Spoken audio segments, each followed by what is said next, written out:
Hi, I'm Paz and I'm a lead recruiter. Today I'll be sharing with you some tips on how you can land a job here in the UK. Before we continue, this video is sponsored by Briley Care, the agency that truly cares.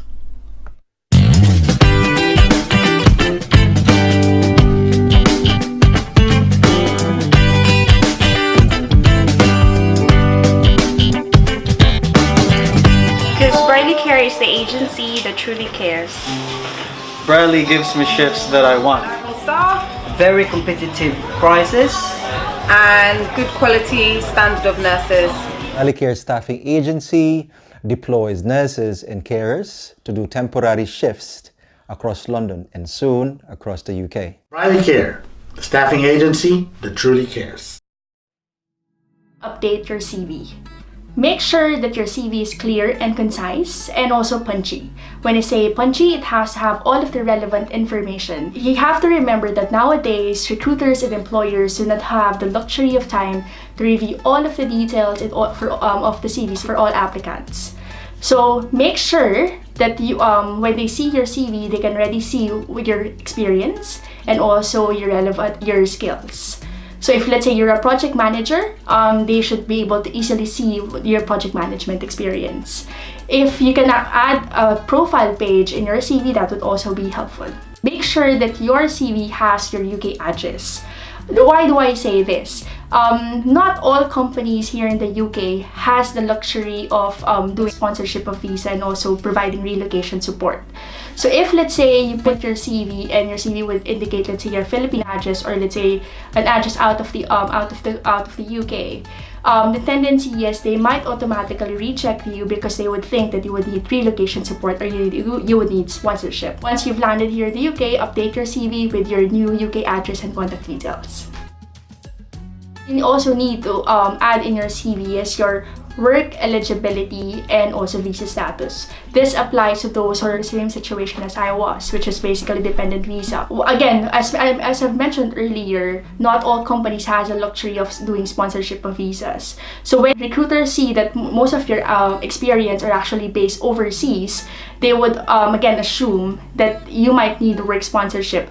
So it would be handy if ever you can already add in your resume, your CV, that you don't need a work sponsorship, that you're under a Tier 2 dependent visa. You don't have any work restrictions.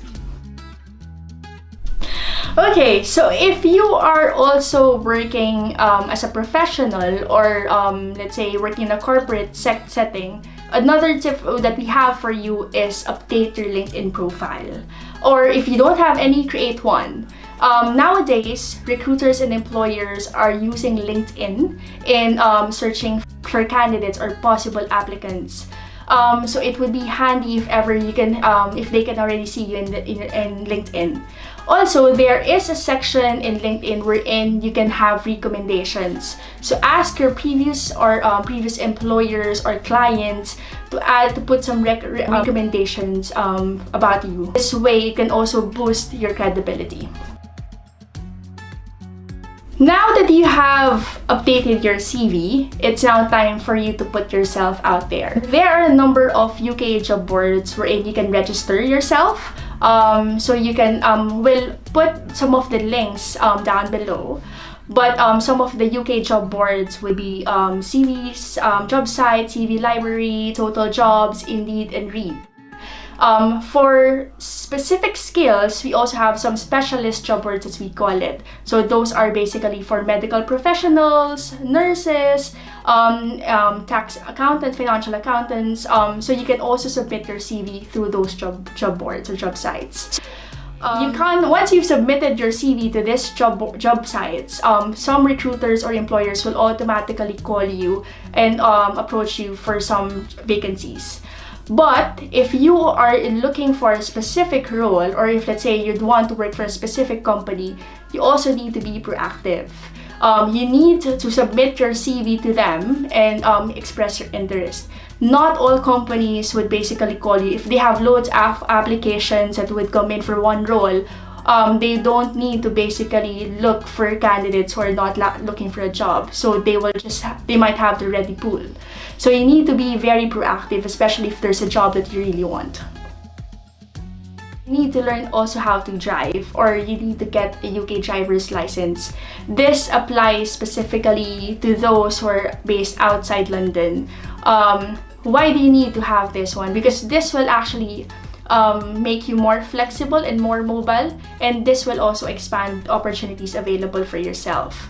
As mentioned earlier, if you are on a dependent visa, you're not restricted, unlike your partner who's basically tied up with just one company. You're not restricted to any companies. You have more options. You use that one as your leverage or take advantage of that. So if you have, if you know how to drive, or if you have a UK driver's license, you won't be restricted with those that are commutable or commutable via public transport. And also that time would also not be a problem for yourself. So learn how to drive. Before you go to an interview, make sure that you prepare from the clothes that you're going to wear, from where you're going. Make sure that you know all the details before you go to an interview. But one most important thing that you need to do is research about the company that you are applying for. This would give you some brownie points, and also would show to the employer, if ever, let's say, they would ask you, why do you want to work with our company, or why do you want this job? It would be very, very advantageous if you can tell them what you know about them, whether it's basically about their organization, the products and services they provide, or even their culture and their values. So this would just show that you're really interested with the job, and also you have prepared.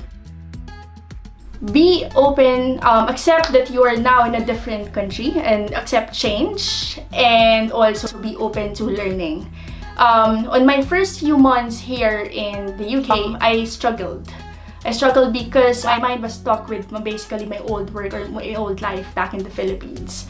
It was only when I accepted the fact that things are very different, and I basically was open to the changes that are happening to me, that things gradually improved. And you need to be open to learning. Learn how the culture, learn the environment, even the regulations. You need to learn, and so for you to be able to fully adjust. Don't be afraid to start again. Since you're moving to a different country, there is a big possibility that you might need to basically study, and also or perhaps start at the bottom, or consider a junior level. That's alright. Doctors, nurses, medical professionals, lawyers who moved here in the country needed to basically study and also have another test for them to get the UK qualifications. For me, I think that's alright, because they wanted to have that UK qualifications. We are now in a different country, so we need to follow their rules. For some, it would be a bit difficult, especially if you have been an experienced person back in wherever you came, or back from the Philippines. But perhaps just think that since you're starting again, and you've had the experience before, you are a wiser person now. And when you repeat things, then things might be even, you can actually make things even better. Don't give up. I can't assure you that things will be easy. There might be a possibility that you might find it difficult to find a job, or perhaps find the career that you want here in the UK. But don't give up. It might take some time, but just make sure that basically try to develop yourself, continue to search for roles, and continue to apply for the jobs that you want. Try to develop yourself. Trust me, it works. You just need some perseverance and also hard work. There might also be a chance that you might need to consider a lower, as mentioned, a lower level position. Aim for your big goal, or aim for the role the career that you want. So just don't give up and persevere. Okay, so for our last tip, this tip is basically not only for you, but for your partner as well. I'd like to believe that the reason why you're going here to the UK, or moving here to the UK, is because you want things to become better for you both. Make sure that you support each other. As mentioned earlier again, things might not be that easy. There might be some difficult times, so you need to be each other's support. You're ready here, so just make this one break. I hope these tips would not only help you find a job, but also a career here in the UK. If you want to know more about my story and how I landed a job here in the UK, click here, and always remember, Manong knows. Manong knows best.